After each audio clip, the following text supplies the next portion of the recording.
Hey guys, Scodo here. Welcome back to the channel.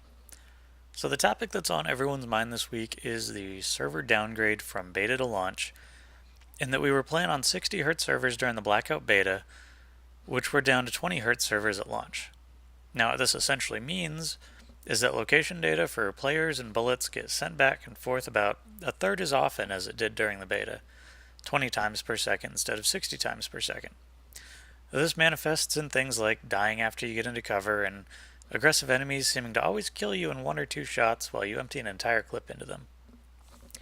In reality, it probably feels like that for both you and your opponent, but since you only see your screen, it can be tough not to get frustrated. Based on my own experience, this downgrade doesn't really surprise me at all. The beta felt crisp and clean with rock solid gunplay, and most of my kills and deaths felt fair. Now in the actual release, that's not quite the case anymore. Enemy players are mushy, hit detection is delayed, and Beaker's advantage becomes a lot more prevalent. Fights feel like they come down to luck as often as skill, which really robs the satisfaction of winning engagements. If an enemy throws a grenade, it has the possibility of exploding on his screen before it even lands on yours, giving you literally no way to avoid it. Now, because of these issues and other issues like the broken footsteps, I cannot recommend Black Ops 4 as a good buy until the developer takes a stance on the server update rate issue. Right now, the game has worse network performance than PUBG or Fortnite.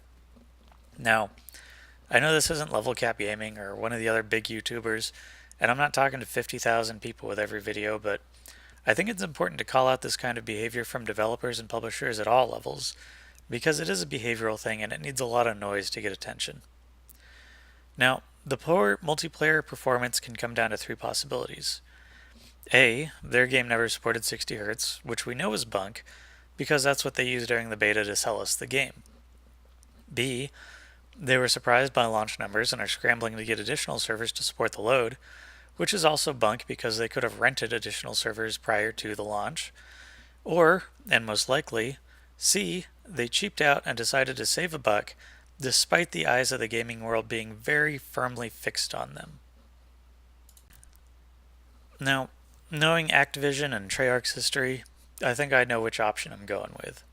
Now, before you start coming at me with things like, oh, it's not Treyarch, it's Activision, guess what? Treyarch is wholly owned and managed by Activision. For all intents and purposes, they are the same. The same people are making the financial and PR decisions at both offices. The same people are weighing the numbers of profits versus quality of service and customer experience. The devs might make the game, but the people expecting that game to please shareholders are the ones writing the paychecks and ultimately making the decisions. Things like this are the very reason that I haven't bought a Call of Duty title in 10 years, and I avoid Activision products whenever possible. Things like the mistreatment of Weston Zampella prior to Modern Warfare 3 and the extreme monetization of every little quality of life change and cosmetic addition in World of Warcraft and Diablo. These self-same knuckleheads are the same reason Call of Duty is now known as a Treyarch game instead of an Infinity War game, and that Blizzard is no longer a reared bastion for added value and innovative game design. In case you don't know, Activision tried to screw their devs out of bonus payments for Call of Duty 2, despite them making the single most successful video game ever made at that date. This was the Halo killer that every other studio claimed they were making. The creators and a bunch of talents sued. Activision countersued with the claim that West and Zampella were conniving to steal their skill away and run off to EA. All parties eventually settled out of court, and Activision ended up paying almost $500 million in bonuses as their shareholders wept. Granted, West and Zampella did eventually go to EA with a lot of Infinity Ward talent to make Titanfall, so Activision's fears kind of became a self-fulfilling prophecy. I guess that makes Activision the Macbeth of this story, but that's exactly my point. When Activision pushed the original creators of Modern Warfare too far, they left. They said, screw you, the games are more important than the profits, and they took their talent somewhere else. Now, why they thought EA would be better is a mystery, but maybe a guy in a fancy suit that cost more than my Jeep Renegade made them some enticing promises. But Treyarch? The Treyarch team has stood by Activision for nigh on 10 years, pumping out someone else's design and vision for a game because it's profitable. They've also been completely silent on the tick rate issue. No leaks, no statements, No comments from the official Treyarch accounts on the Black Ops subreddits. They are Activision through and through. What really boggles my mind is that they were doing so goddamn well before this got out. They made a fantastic game, a game that pulled people like me back into the series, people who hadn't played it in years. And they did so right after the unbelievable goofs by their single biggest rival in the gaming industry. DICE has made blunder after blunder with Battlefield 5.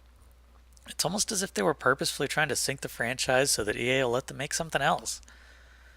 2018 handed Activision a slam dunk, and they turned it into a foul ball with this garbage.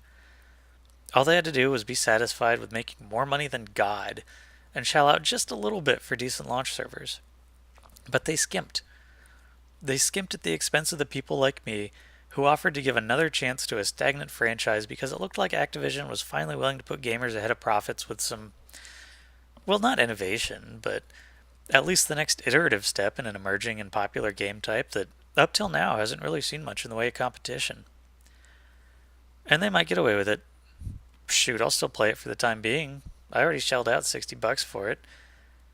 Even with the issues, it's still one of the better releases this year. The majority of players aren't even going to consciously notice that something feels off and they're being cheated out of solid kills and narrow escapes by subpar netcode. Not unless a lot of people make noise about it, which I really hope they do. Activision can't just pull a Disney here and blame this on sexist fanboys after all, but if this is what we get for giving the game another chance after all this time, well, guess I'll wait another decade before I see if anything changes. That's all I've got for you guys. I know this rant was a little more negative this time, so thanks for sticking it through. Now I'll leave you with the rest of the video just so that you can see the wicked snipe from the guy who ends up killing me. Maybe I set him up for it more than I should have, but it's pretty spot on and it deserves to be seen. I really do hope this game improves and we get an update on the server tick rate soon. If you guys have any thoughts, feel free to leave them in the comment section. Don't forget to like and subscribe, and thanks for watching. I'll see you guys next time. Further collapse expected. Travel to indicated safe zone.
Sitrep. Circle collapse imminent. Get to safety.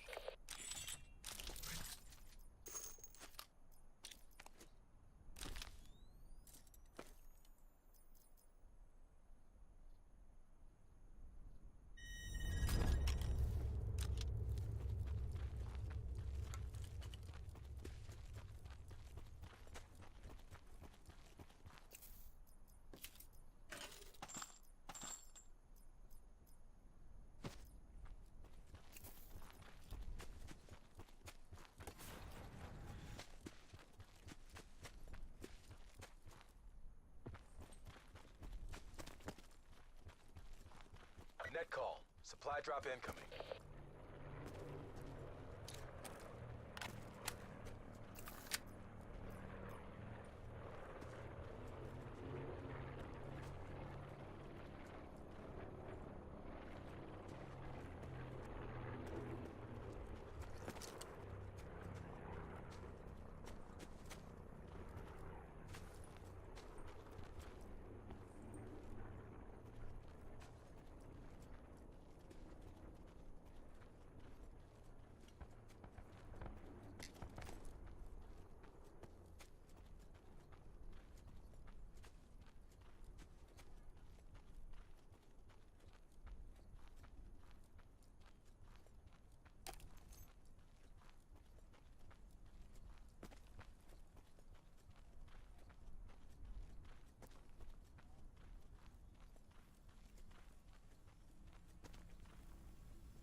Be advised, further collapse expected. Relocate to safe zone.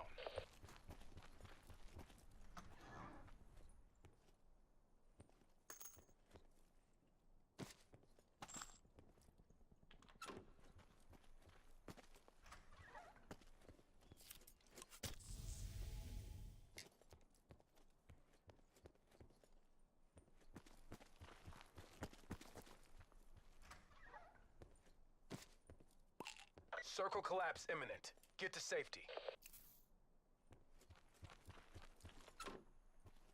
Supply drop inbound.